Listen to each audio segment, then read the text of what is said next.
Easily, it was my favorite restaurant ever. It's probably been gone 20, 25 years. The Classic Cup in Westport. It was just this delightful little space and just charming. And they had the best vegetarian food there. Not very many things, but a couple. And we would go there on Sunday after church. And this was in the early years when I was starting St. Andrew, that 9 years when we were in a school gym, and we'd get up early and we'd put signs out, and then we'd go get the trailer from some of the storage shed or the Goodwin's garage, and we'd haul it there and we'd unload and we'd preach and then load it back up and do the same thing, take the signs down. And by the time we got to the Classic Cup in Westport, I was just exhausted. And it was almost like they had a camera in the parking lot, because we would walk in there and there would be this perfect table in the corner. There would be my iced tea right there, and Kevin, who was the amazing host who died just a few months ago of many years battling AIDS, and it was so welcoming. And then Sue, who was, I think, in law school or working at Shook at the time, I swear, she was also a waiter. And we would go in there and she would just know, you're gonna want the vegetarian strata. And then she would bring out chocolate bread. Most people got chocolate bread, one little piece and like a couple of maybe little muffins. No, just chocolate bread. And it was just this feeling of feeling so incredibly nurtured and cared for. I thought about that this week, reading this passage, and I thought about other experiences like that. When I was in seminary, there was a Methodist foundation, the Wesley Foundation, and there was a wonderful campus minister, and on Thursday nights they had free food. And none of the TCU undergrads needed free food, but all the seminarians, we needed free food. So we would go in there and they would have this casserole. It was the same thing, it was like broccoli and cheese and rice. And it was like a bottomless pit of broccoli. I mean, it was just like so much. And it was just like so nurturing. We loved this minister. We felt so cared for him. Then I thought about when I had eaten, and this guy showed up at the front door with this thing of black bean soup. I don't think they make Tupperware that big anymore. I mean, it was I think she was one before I had made it through that black bean soup. And it was the best black bean soup I have ever had. So Jesus shows up this morning and he says, what do you got to eat?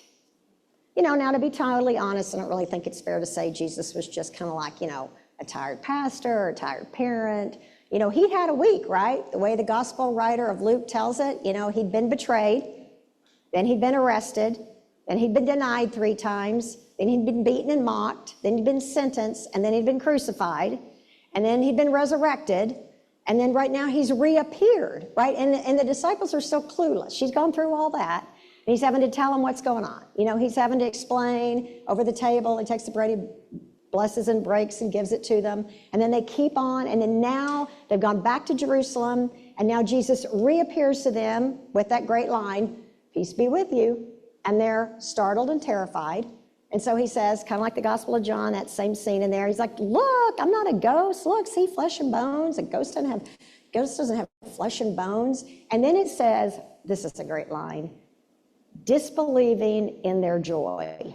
Disbelieving and wondering in their joy. I mean, have you ever had that kind of where you just can't even believe it and there's so much joy? I remember, again, right when Eden was going to be born, and the doctor said to me, you're going to have a baby.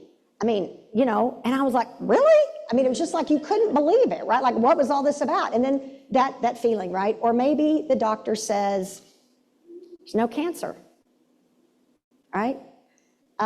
Maybe you see something you just can't even believe, and there's just such this feeling of disbelief and joy. And then Jesus, an absolutely great line, says, what do you got to eat? It's a great line.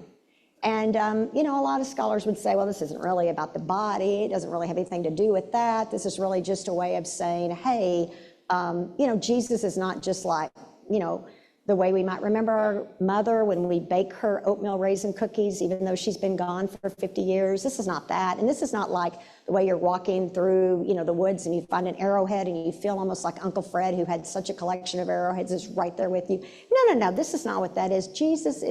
This resurrection is unlike anything you could ever even imagine, right?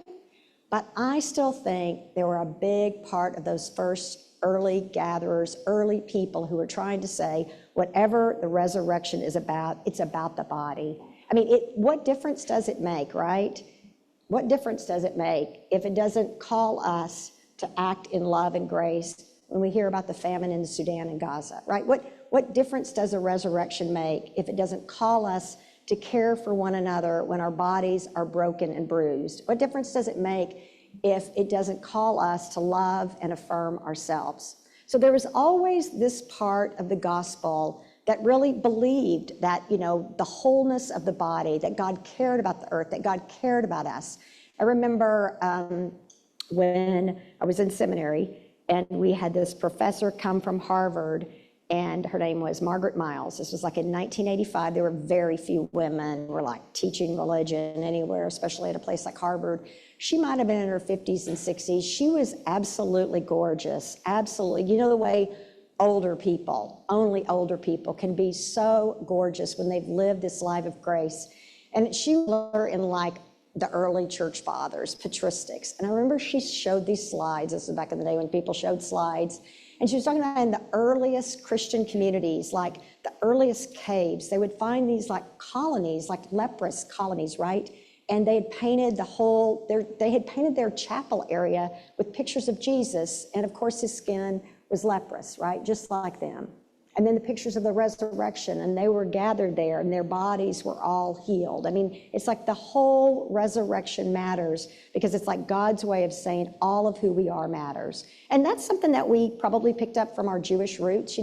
Judaism doesn't have this strong separation between the body and the earth, between body and heaven or something like that. You think about the Shabbat. What are you supposed to do on the Sabbath if you're Jewish? You celebrate, you light candles, you feast, you're with your family, you make love. It's all about a celebration of the physical. But somehow Christianity went awry. And if anybody's going to ask you on Jeopardy, what's the biggest mistake that Christianity ever made? What's the worst doctrine ever? It would be dualism.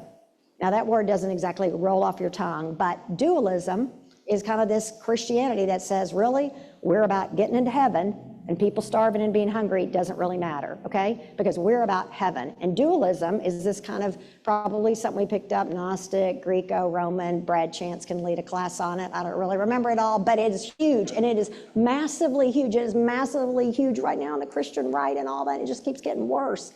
So it's this idea that you have heaven, which we should all aspire to, which is about the spirit and purity and holiness and men, white straight men, to be honest. And we have the earth, and the earth is about flesh and sin and impurity, women, and all of those things, right? I mean, that's true, right? And so let me just say it this way. We didn't go from Jesus one day to a celibate priesthood the next day, right? As the 12th century, folks, it would take a long time to kind of get this development so that like our bodies aren't really good, they don't really matter, we need to put them away. And if you think that doesn't matter, well, look up the rates of kids who've got some kind of eating disorder, right? Or look at how many young people believe that their body is beautiful and affirm it. Look at how we struggle to care about ourselves, right? Look at the way we have separated out the mind. And I do it too. I'll say like, well, he has a mental illness. No, he has an illness of the mind and the body. We're all one thing, right? But we've separated it out. And now we've got, this really ridiculous ideas where we, denigrate the body or hurt the body, and it comes out in so many ways. And then how can you bomb the hell out of people, right? Unless you denigrate the body, unless you think somehow your body matters, but the other, how can you do what these fossil fuel people do? Really, folks, I mean, the plastics and all of that, if you on some level don't ascribe to this ridiculous theology that this earth doesn't really matter and someday we're going to fly away, right? No. This is all one thing. And the reality is there was always a group of early Christians and followers who ascribed to that. Because this passage, Jesus says, what do you got to eat? And they say, I got some fish. Some of the is like it's baked, it's broiled, it's roasted. But there's also some early traditions. It's not the most original, right? It's not the most earliest, like if you've got an earlier version, of Luke's gospel somewhere, that's worth money. But in the earliest versions, it's fish. But there are early versions, like really early, where they add in and a hunk of honeycomb, right? That's in the King James Version. I mean, like it's in these early versions where Jesus says, what do you have to eat? And they say, how's some fish and how about a hunk of honeycomb, right? Because who wants to give Jesus just a fish dinner? You want to give him some honey cake too. And I mean, that's early, folks. That's really early on. Early on, there were people who thought the body is to be lavished and adored. I mean, I've told you this every morning when I go out and run. I think to myself, there is going to come a time when it's the last day I'll be able to do this. Last day. You're supposed to say that when you're unloading the dishwasher too.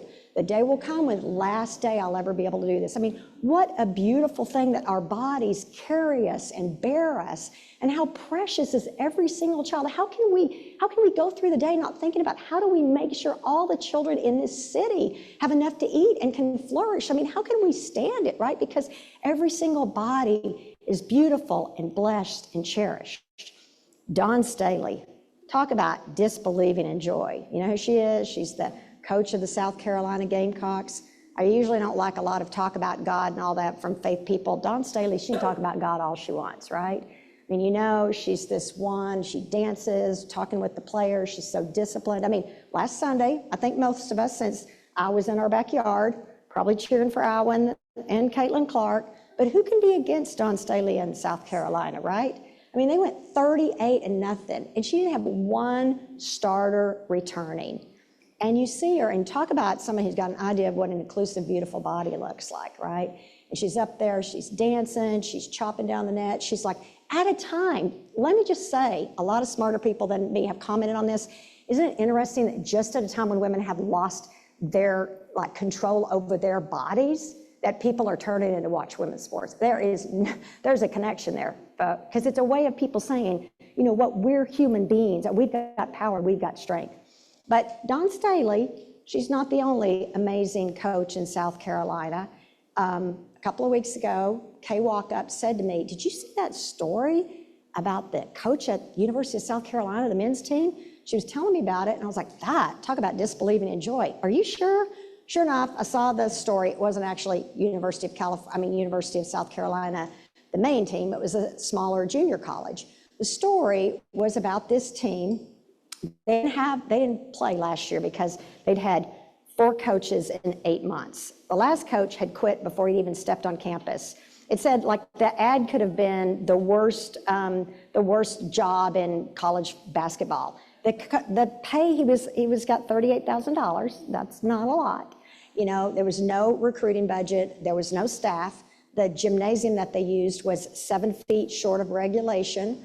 There was no shower in the men's locker room, and there was no toilet. And, you know, the locker room looked terrible. When he got the job, he got his mom and family to come and help him, you know, kind of build it. And then there was also the issue that he had no players.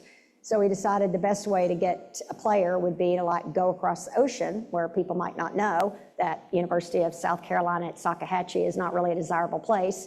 So he ended up with 5 Australians, 4 South Carolinians, someone from England, Germany, Costa Rica, and Virginia. And sure enough, you know, they went to the tournament. It was a remarkable story.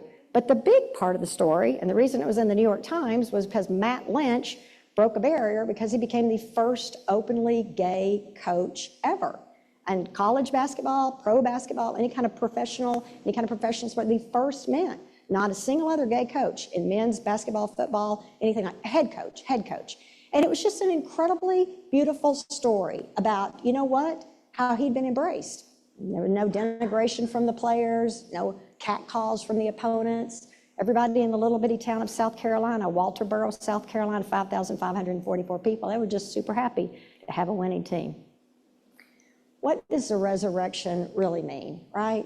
If it doesn't mean something about all of us loving our bodies and loving one another and working as hard as we can for a world where every single person can be embraced and loved by the God of resurrection power.